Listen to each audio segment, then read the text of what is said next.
Corruption against brothers Ajay and Atul Gupta are not enough to have their permanent residency status revoked, according to Home Affairs Minister Malusi Gigaba.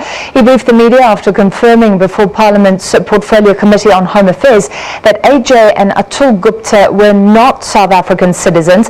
Gigaba confirmed to Parliament that Ajay Gupta did not want to renounce his Indian citizenship. The minister has also denied any favoritism or unlawful behavior either from him or his department in the applications processes of the Gupta family members. He said Ajay's two sons, a daughter and his mother were naturalized citizens of the Republic. Gigaba says up until the two are found guilty by a court of law, the department doesn't have the powers to revoke their permanent residency status. All right, we're now joined by a spokesperson for the Minister, Mayihlome Tshwete, on the line from Cape Town. Mayihlome, thank you for being with us. We're in possession of a letter signed by the Minister in May 2015 granting early naturalization to Mr. A.K. Gupta and family, but that seems to contradict what the Minister was saying today. So can we confirm that neither of the Gupta brothers have South African passports and are seen as South Africans? Good evening and good evening to your viewers. I think it's important for me to clarify a number of things. And it will echo what the Minister said about the importance of Home Affairs being constitutional and following the law to the T.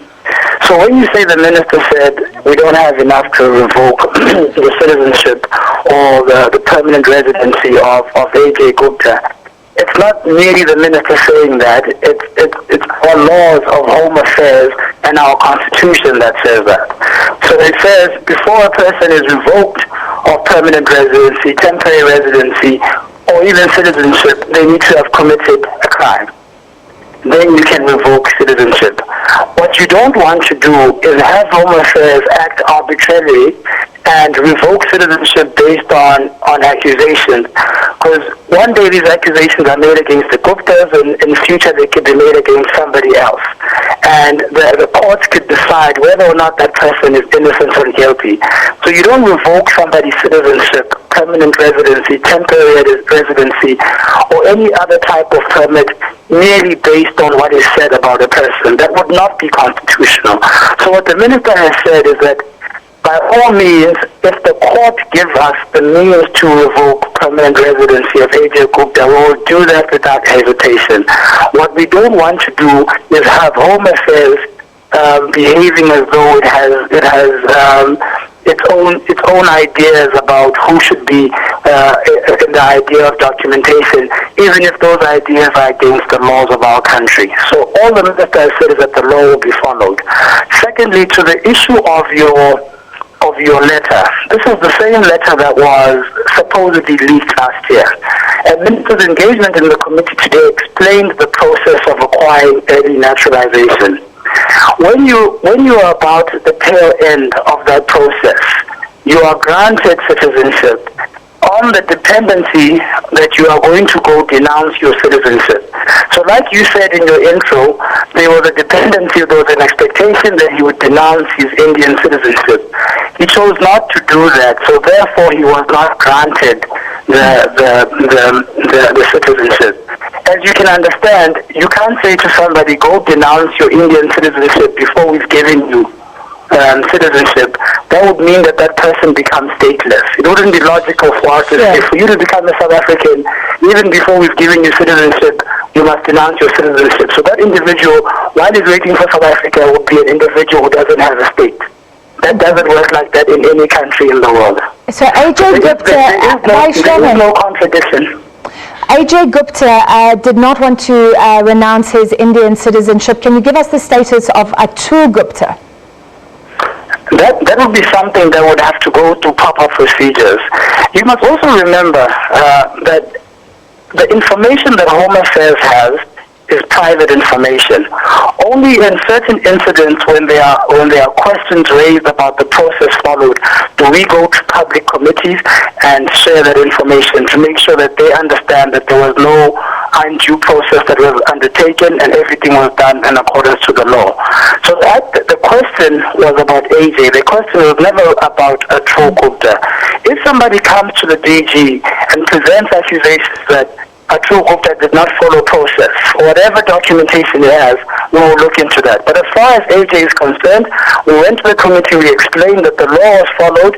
He refused to renounce his Indian citizenship, and therefore he does not have South African citizenship. His family did, and therefore they have South African citizenship. That notwithstanding, whether you have citizenship, permanent residency, or temporary residency, if you break South African laws, you are subject to the same amount of punishment across the spectrum of permit. So whoever any individual is, if they break the law, they're going to be subject to the same amount of scrutiny and punishment as they would whether they were temporary residency or permanent residents. Mayihlome, Atul Gupta, I understand what you're saying, that you deal with private information, but this is so public, such a public affair involving state capture claims. There are concerns about the way that Home Affairs dealt with the Gupta family in general.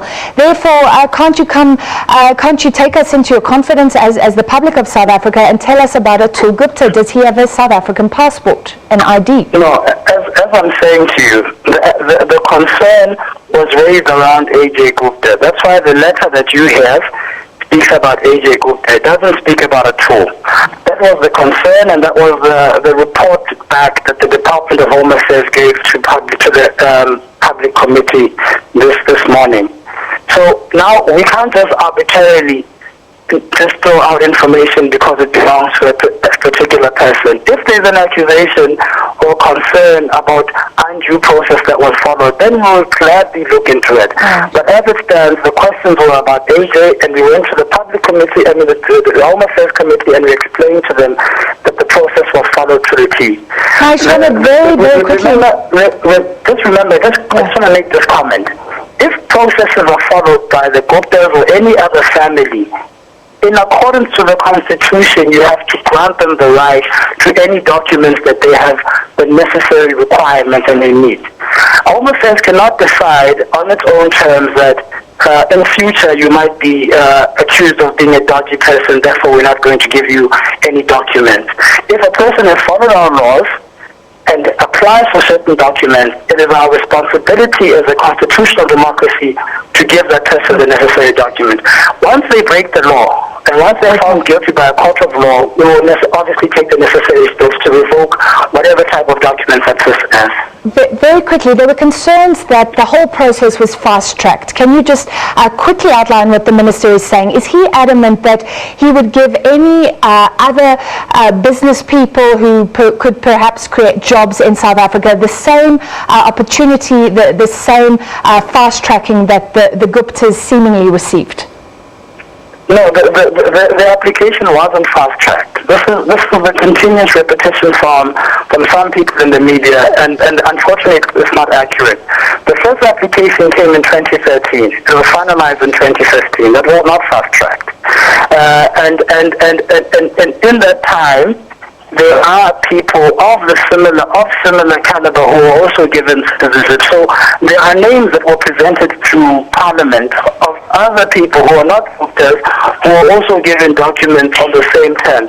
There were names that were submitted for Minister Pando's tenure of people who were also given documents under the same terms. There were names under Minister Ngofazana Zuma and other ministers of Home Affairs who also gave people on the same terms.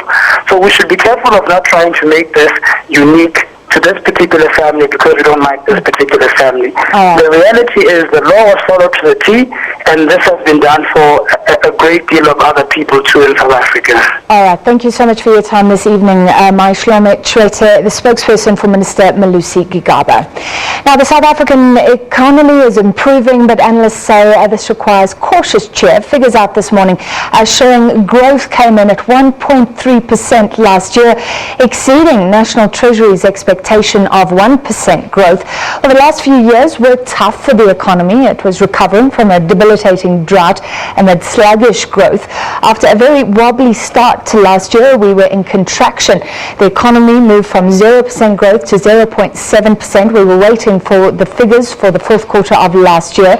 During his budget speech last month, former Finance Minister Malusi Gigaba announced expected growth of 1% for last year, and then the figure was confirmed, 1.3%, surprising many.